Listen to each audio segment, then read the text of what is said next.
Alright, like I said in my previous video, I'm come back in the same clothes as the previous video because it's kind of want to the same when you talk about 9-1 and 9-2. And to talk, we'll be right here to talk about Slopo AA, and I'm here to talk about Wrestlemania 41 Night 2. So, here it is. WrestleMania Night 2. And yeah, this was infinitely the better show than Nights. But even with that, I I will talk about more once I conclude this video. It, there was some really great things about this show, Night 2. And then there were just those two matches that made you go like, what? like, and one thing I kind of need to know here is Triple H got a lot of understandably flack for his comments about what the IWC, what people think about his booking and that, and him basically telling the fans to fuck themselves, to be a fan and critic. And he definitely did not came across well, man. That seems to be a thread with his PR interviews, his media interviews when he does that. He doesn't cross himself any good, and more so comes across as foolish more than anything when he does those interviews. And what I do understand, maybe he kind of has a point to what I'm going to talk about when I get to the main event. So watch out for that, because all I will say for now is I hope you're happy with what you got. I hope you're happy, because this is what a lot of you, especially the John Cena hardcore fan, wanted this. So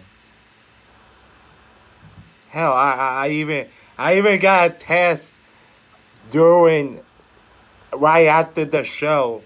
I got a test from a Cena fan that said I didn't care the match, I cared that he won. So, I got a lot to say when I get. But this is your night 2 of WrestleMania 41. Here, and we're here to kick off with a triple threat match. Another triple threat match for the Women's World Championship between the champion Io Sky defending against Rhea Ripley and Bianca Belair. And there's just something about triple threats that always is, man. They always seem to deliver more often than not. And just like last night with the men, the previous night, the women stole the show here. Like this was basically everything that we wanted to be and more. Like these three ladies killed it. And it just felt right. Like watching this. Like there were a lot of great reversals in this. A lot of near falls. Well, not quite as the previous night with the other triple threat bar, there was still enough suspense with the kickouts that made you really, oh, we might get a title change or not. And like, and I think this helped with the crowd's atmosphere of the going along with they be so behind Ito and just hating the shit that Bianca Belair did for any move in this match. Even when she did some impressive shit in this match, the crowd still wasn't effing with her. Like they weren't with her at all in this match. And Rhea Ripley got some nice spots, but yeah, the crowd wanted definitely was behind Io. I think that also kind of helped with it. And with the story that they were telling with Bianca and Rhea, focusing so much on each other that they will overestimate Io, making Io not um, a factor in their minds. And I think that helped with the crowd reactions to Io. And Io's guy, man, like I think like the her affections with how she handles it, like with her personality, this rock star kind of vibe to her, it just so infectious with her that it helps enjoy her matches that much more because she you can tell she's vibing, she's enjoying it as you can see her working in the ring. Like it definitely helps the viewing experience of it because she just makes it over with not only not only the in-ring work, but her charisma and her vibe throughout all of it. It just helps her presence even more. So, and the matches and stuff. And this was a joy to watch. And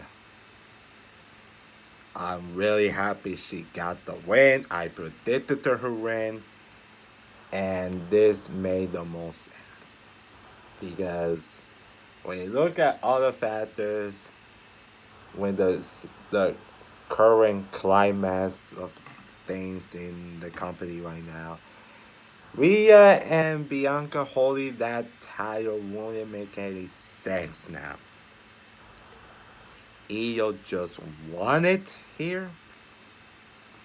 Io just won it a month prior to this. The crowd are genuinely more behind her now. And like, it just makes sense to keep the tie on her and keep elevating her, particularly. Like, she definitely got pulled over big by by having that sort of her being look as an afterthought, and now she surpassed that by beating two big stars in Bianca Rhea in this match at a Wrestlemania. It it elevated that much more for Io, and yeah, and they got, and I think like under 50 minutes they got everything that they needed to do and much more. This was a terrific triple threat, amazing one. And probably I think it's probably the best women's match at WrestleMania. Like, there been a lot of great ones from the ladies in previous years, but I think this just surpassed them because their chemistry, they gel well together in the ring, all three of those ladies. It just felt much more impactful the moves that they did in the match. So that's what I'm going to say. And yeah, like you won't like, and this is easily one of the greatest openers in WrestleMania history. And dare I say, probably the best match of the whole weekend. Wow, I do think Rollins, Punk, and Roman had more dynamic story. The as far as the wrestling's concerned, like this was the best match out of that Mania week. Just those three ladies just going out and put on a wrestling clinic out there. Like yeah, so that will probably be it for me. So, yeah, just a tremendous match with the right result with Eel retain.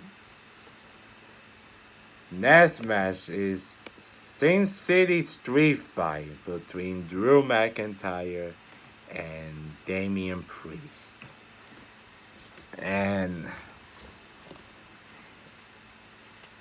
yeah, like I think for years now, years from now, this will be seen as a underrated gem for WrestleMania matches.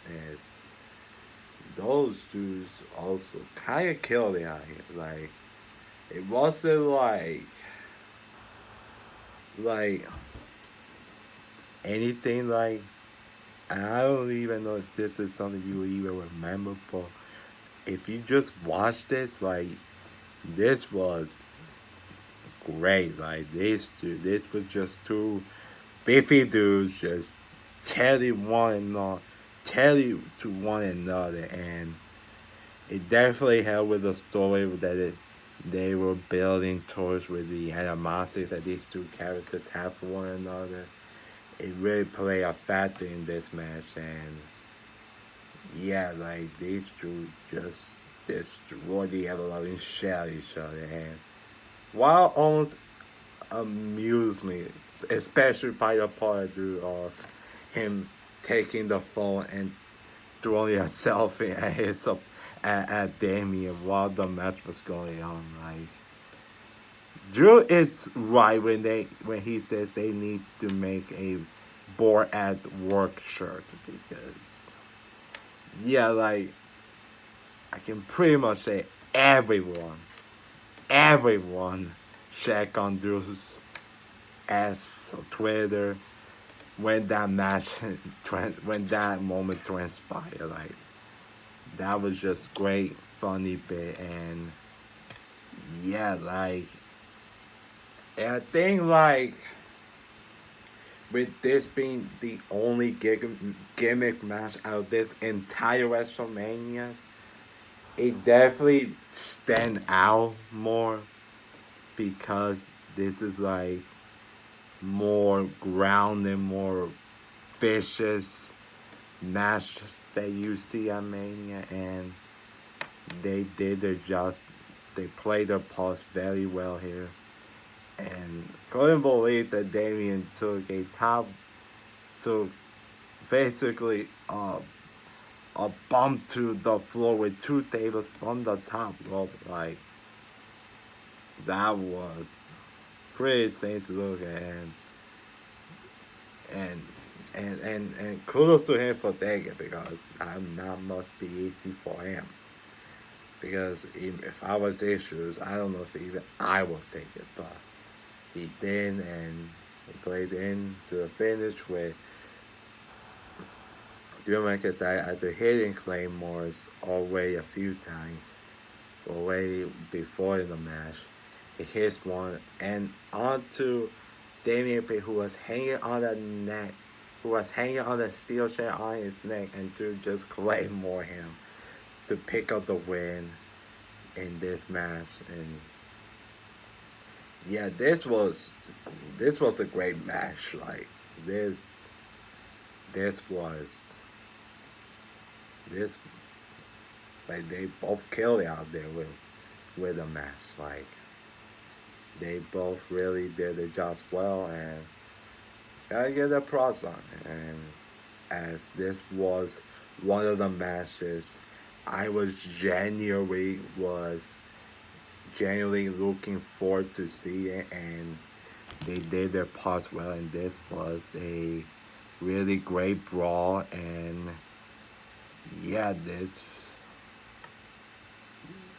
was really good. Like this was great. Like I said, this was this was a great match. And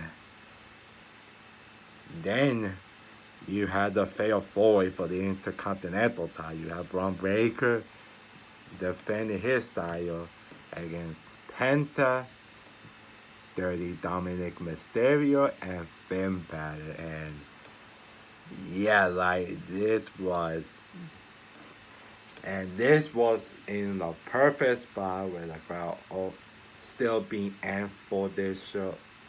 And this was a really good spring fast paced match. Like this was like I think went about 10-12 minutes, but they made they got everything that they needed out of this and more.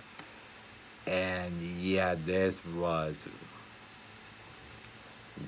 great in certain aspects. Like the things that Braun Breaker does in his ring, and I think like they need to be careful with how they present him in the ring, particularly because it's only gonna be so long before the crowd are really fucking enamored with this guy, even more than they already probably are now. Like the way that he moves in the way that he just kills people with, even with the spear to Carlito on it, like like it's only gonna be a matter of time before they gonna have to forcefully turn semi face with this guy because the things that he does in the ring, like it's only gonna enable enable the people with him even more. So yeah, but he was terrific in this. And I think like everyone got to shine here in this particularly. Like Penta got a nice showcase, and Battle Dominic got their story to push it, and they did it well in this. And it led to the finish that I was predicting coming in. I said that Dominic Mysterio will win the Intercontinental Championship, and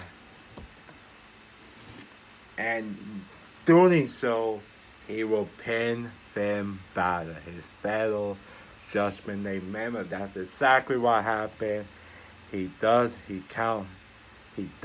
splash, the fall splash on Finn Balor and wins the Intercontinental title, and the fans went ballistic when that happened.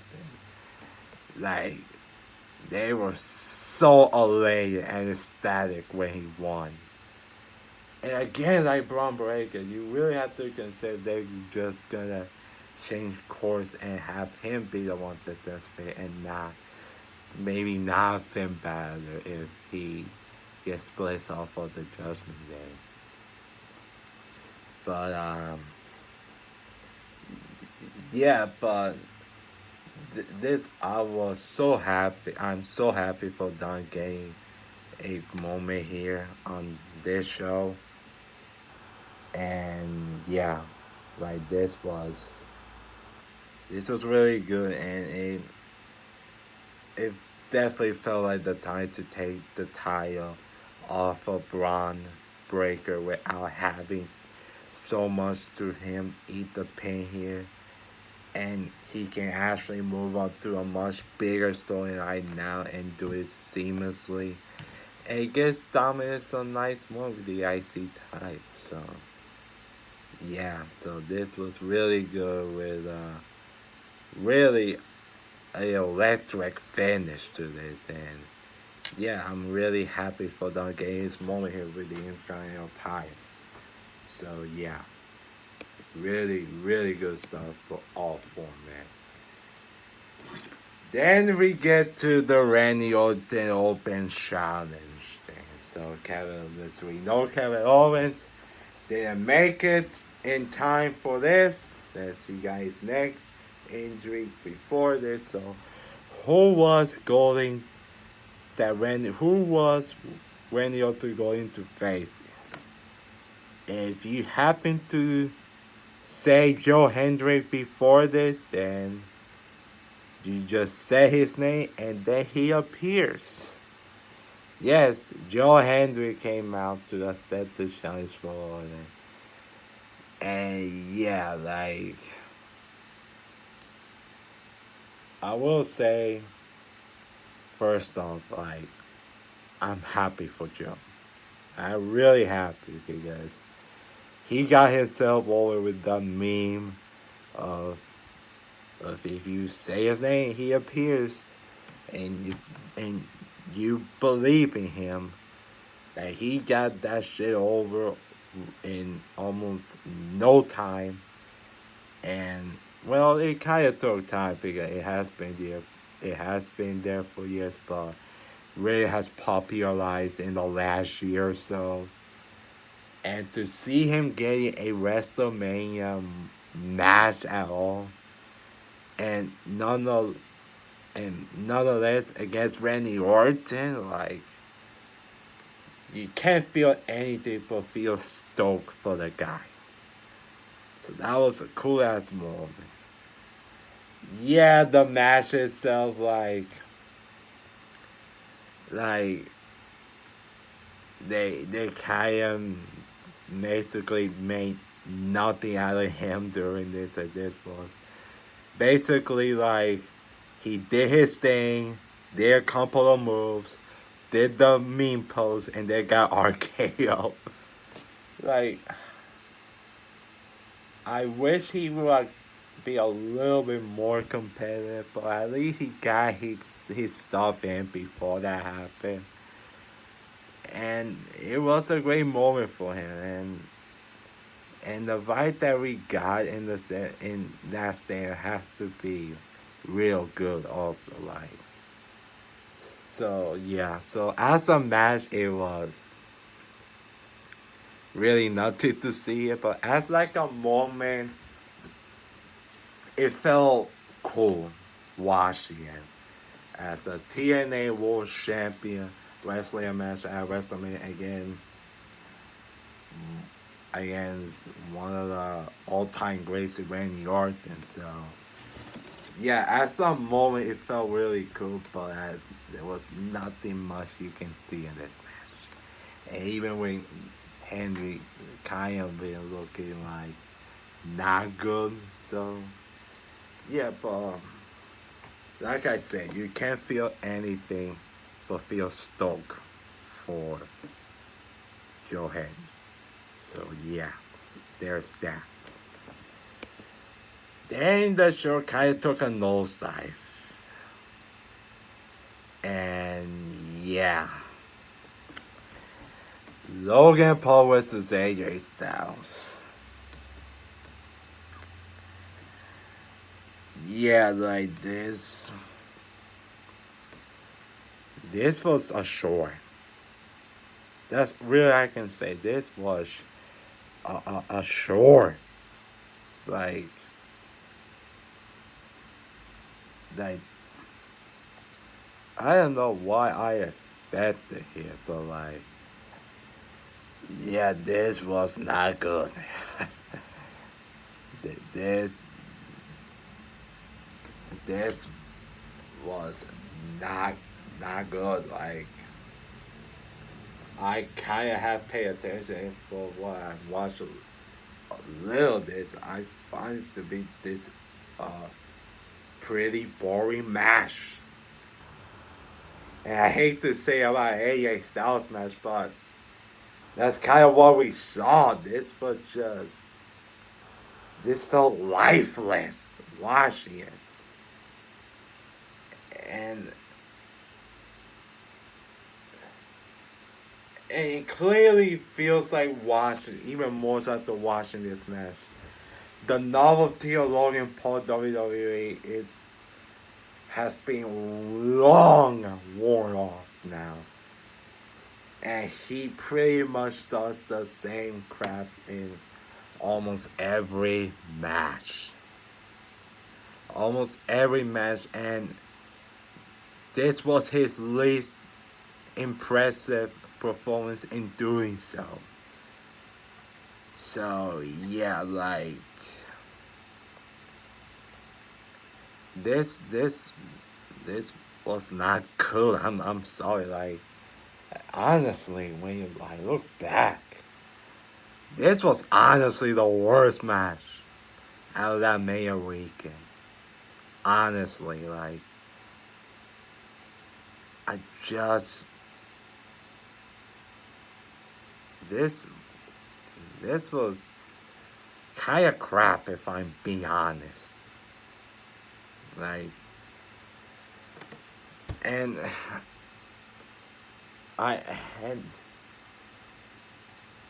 I was pretty checked out during the finish with Karrion Kross trying to lure AJ into doing something, like into doing something that wasn't deemed to be the right thing, but for his mind it is.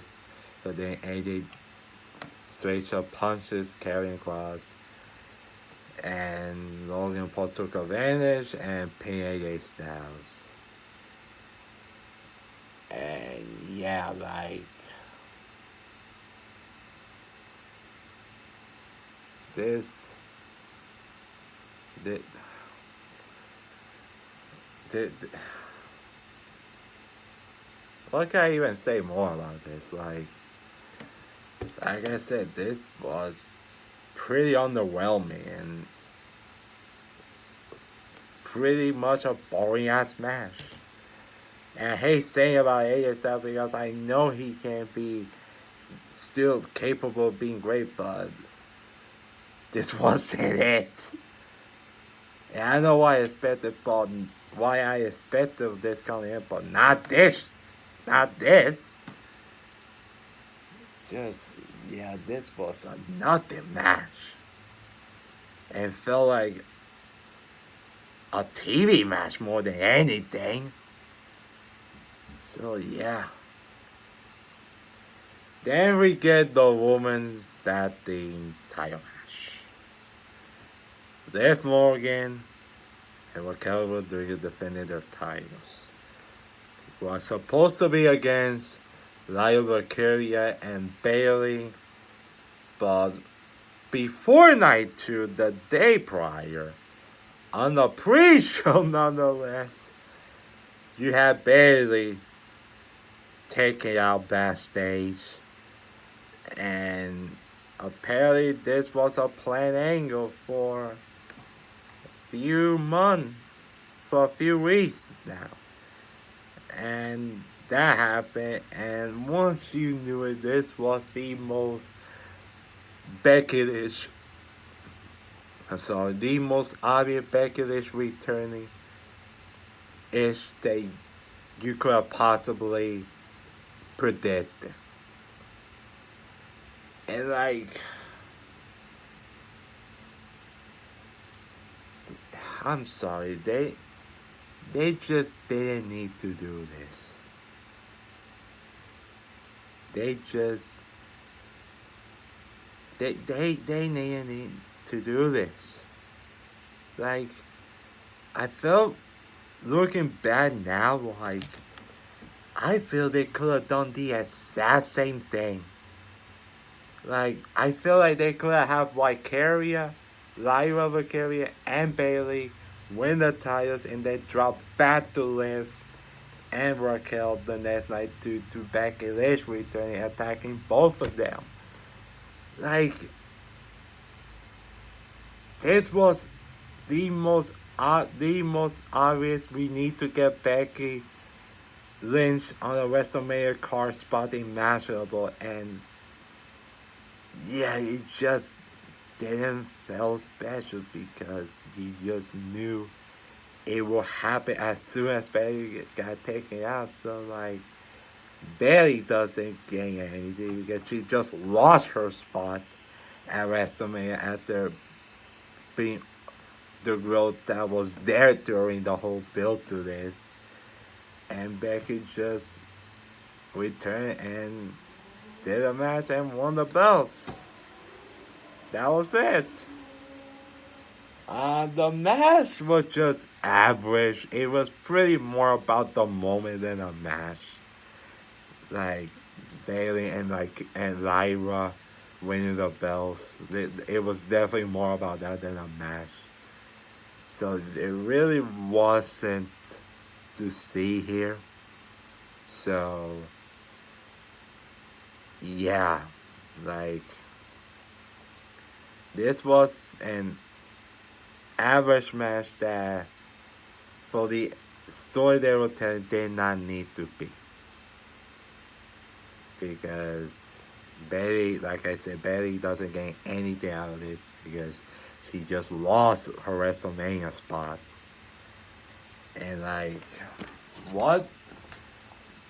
And like, they just didn't need to do this. You just didn't need to have Becky come back. I would prefer Becky not do this at being that Mania show at all and save her the next night.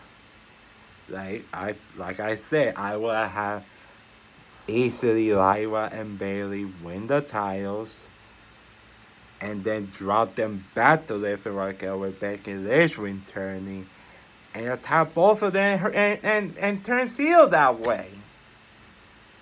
You didn't have to overcomplicate this shit, man.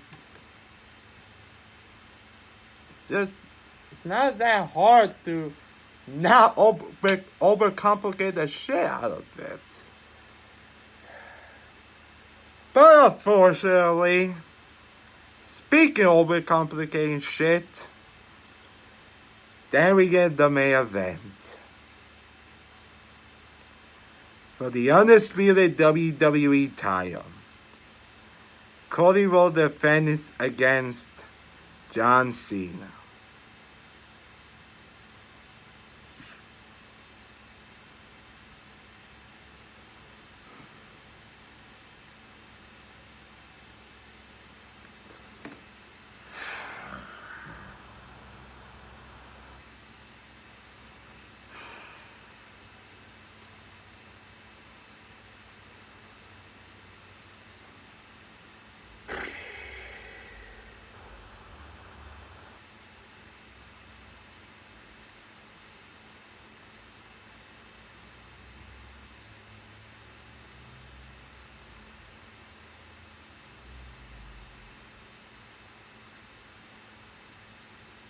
First off, right off the bat.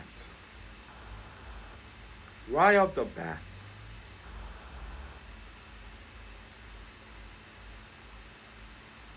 Like,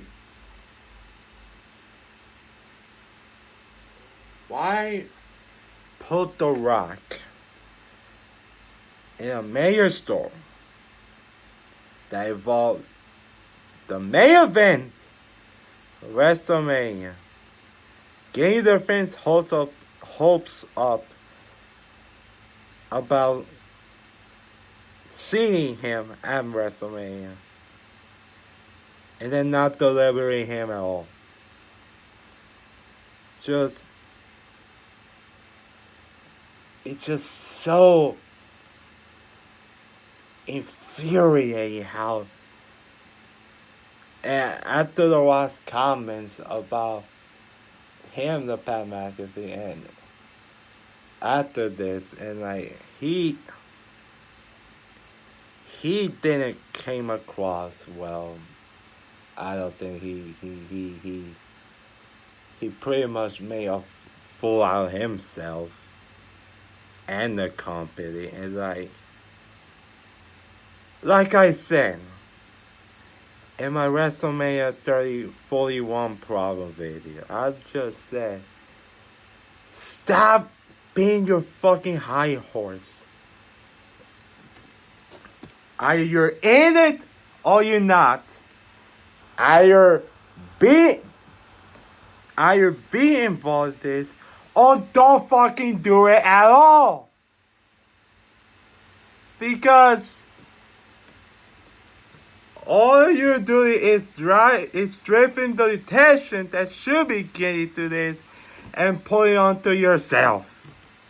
Because you fucking can't help with it. So yeah, I'm just about had it with the guy, with The Rock. And it's just so asinine how WWE didn't plan for clearly thinking with this and The Rock. And it's also kind of sad how almost everything I said about Cody and Cena, even with being kind of stoked with how they did the Elimination Chamber angle with the Cena heel turn. It's kind of sad how everything I fear about what will happen between John Cena versus Cody Rhodes will happen.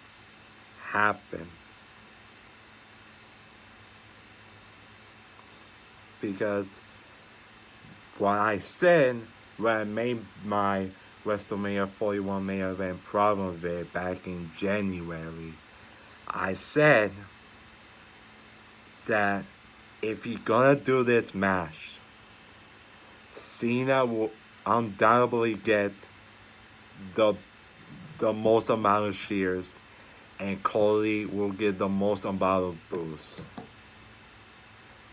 That's pretty much what I said that was going to be coming in. And yeah, they didn't help matters. And it certainly didn't help matter how they fucking booked this match. Like, and here's something. This was as good as you're possibly gonna get out of John Cena at this point. As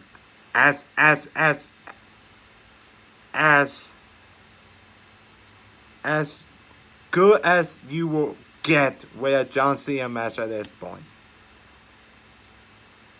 And like for WrestleMania standard, main event standard, this was pretty much a disappointment. Like if you expect to come in thinking it was gonna be more than that, and this is what you got, then yeah, this was, especially for being the main event of WrestleMania.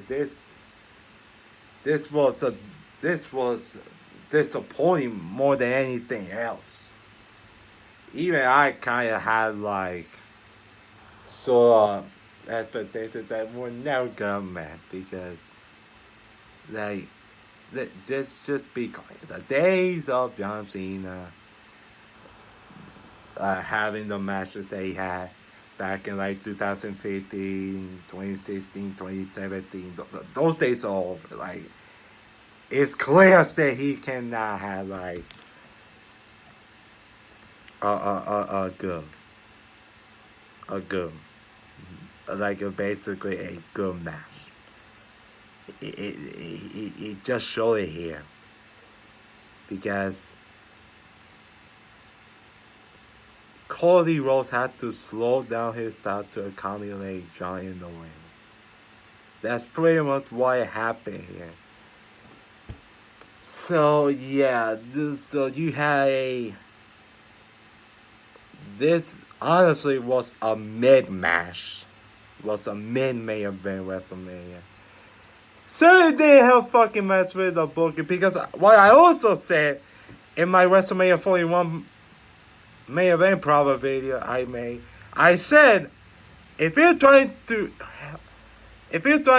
in any sort of way to help or protect the Cody Rhodes character, then you pretty much put himself in a losing situation. And like,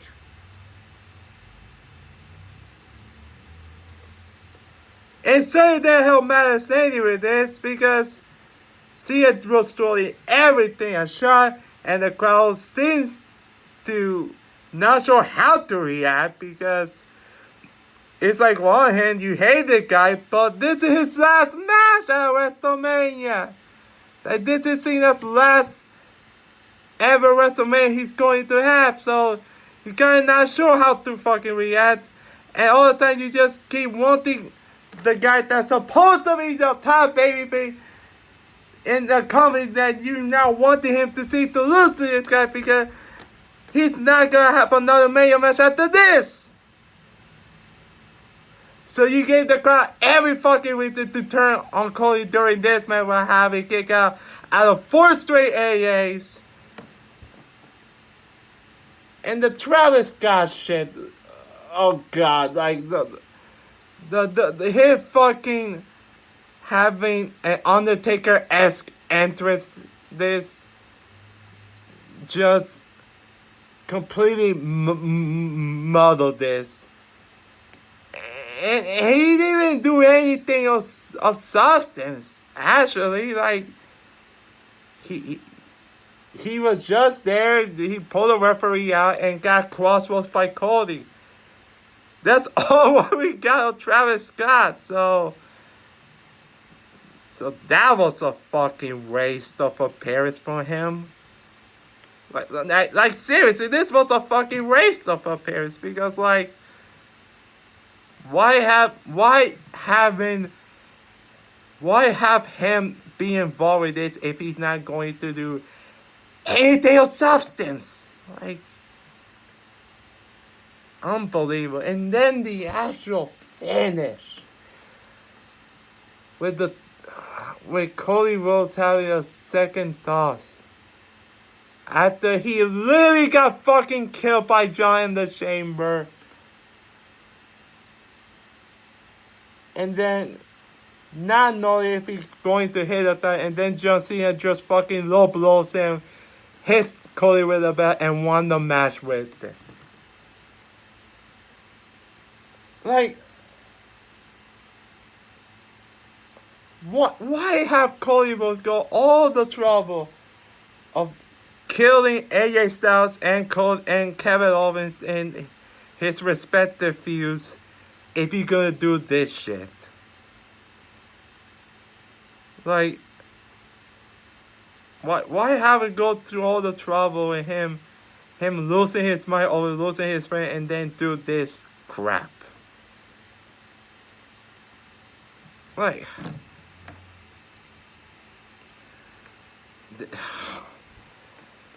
so yeah. So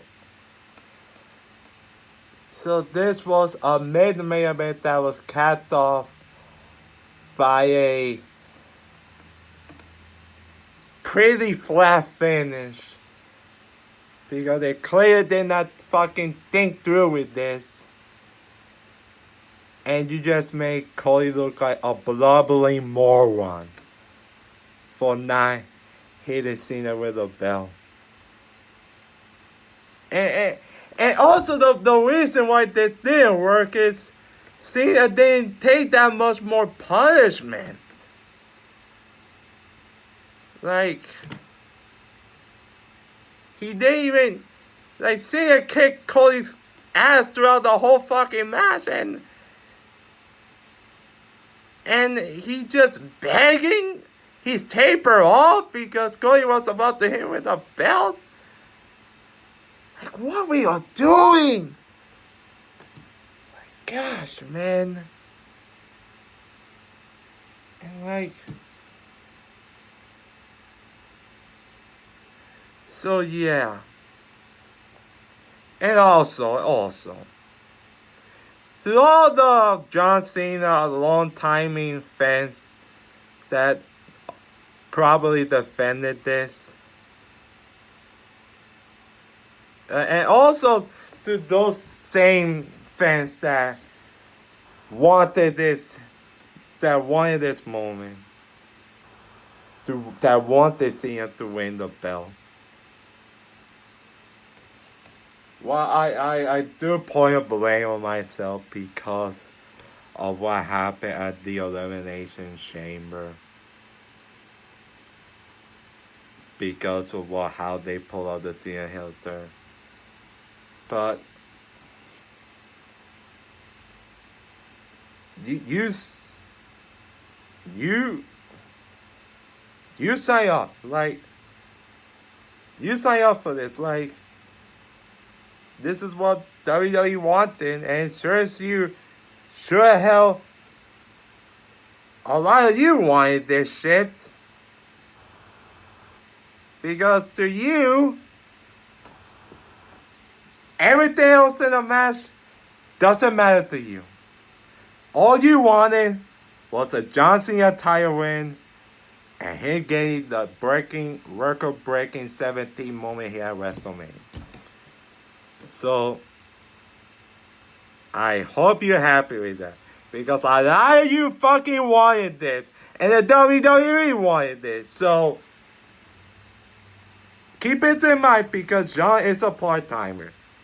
If attendance is going down because the champions is never there, and also those fucking overpriced tickets for the shows, it's ridiculous. If Ray goes down because the champion is never there, if your overall interest in the company decreases because the champion, in this case being Johnson, is almost never there, why you fucking wanted this, so you need to deal with this. Even I that thought, honestly, this was kind of the correct outcome because you after all the buzz, like you kind of had to give John the belt, and it was kind of time also to have hand the title off to Cody and see his story be interesting, and to see how his story be unfolds. And I kind of curious and interested about that, but like for the fans that like complain this and like I even saw some tweets like, oh, Gunther and Johnson would have been better. Maybe, but like I didn't think his match with Jey Uso wasn't all that good. So what the hell did you think it would have been better if John Cena? It's like Cena, John is at a point where they need to be careful about his limitation. They need to work around that because, oh god, if this is the main events that we get out of this with John being the champion, the 17th-time champion. Like I said, for all the John fans that were messaging me, you didn't care about the match. You didn't care about it. But you wanted that moment. I hope you're happy. Because this is what you deserve. This is what you deserve. Also to the fans that will want this to happen and work and complain when it happened. I kind of hope you're happy about this because this whole finish, especially with the Travis Scott thing, is what the fans at WWE deserve. Like WWE for not like clearly thinking when The Rock decided to not be involved in this and of not thinking clearly straight with this. And for the fans that just kind of wanting mediocrity. That's what the match was mediocre at best. And didn't care about what was going on. You just wanted because you're happy that Cena won. Like I said, I hope you're all happy in the world that Cena's the champion. Because if this is the main event that we get out of John the champion, like be careful what you wish for because you end up might just get it. So yeah. So overall, night 2 was pretty good and a improvement on night 1. But honestly, as the whole 2 package night 2, this was not nearly good enough. Like, it suffered for a lack of good build up. There was way too much filler. And January January didn't seem like they bring their A game with this. So yeah, so you get a WrestleMania that was good in some parts, but this was average at best. Like, and like I said, when I main event, it was mediocre for what you look when you look at it. Like, it was fine, but for a WrestleMania main event, Sanders like, yeah, this was pretty much a disappointment. Disappointment was it? And like this show will definitely not go down in the upper echelon in WrestleMania shows, but hey, there have been much worse WrestleMania events than this. So there's that. So yeah. And like I said, for the fans of John Cena and for the fans that have been who were fans of that heel turn and you love everything that he does, I hope you're happy. Because if this what you're going to get out of John Cena run as champion in his final run for that main event that he put on, oh boy, what can I say? Really. So there's that for WrestleMania 41 weekend. I hope you guys enjoy the videos that I made for the both nights. Like this video if you haven't. Subscribe. Tell you what you thought about WrestleMania 41 overall both nights in the comment section below. And as always, I'm Jason Maenius, and I approve this message.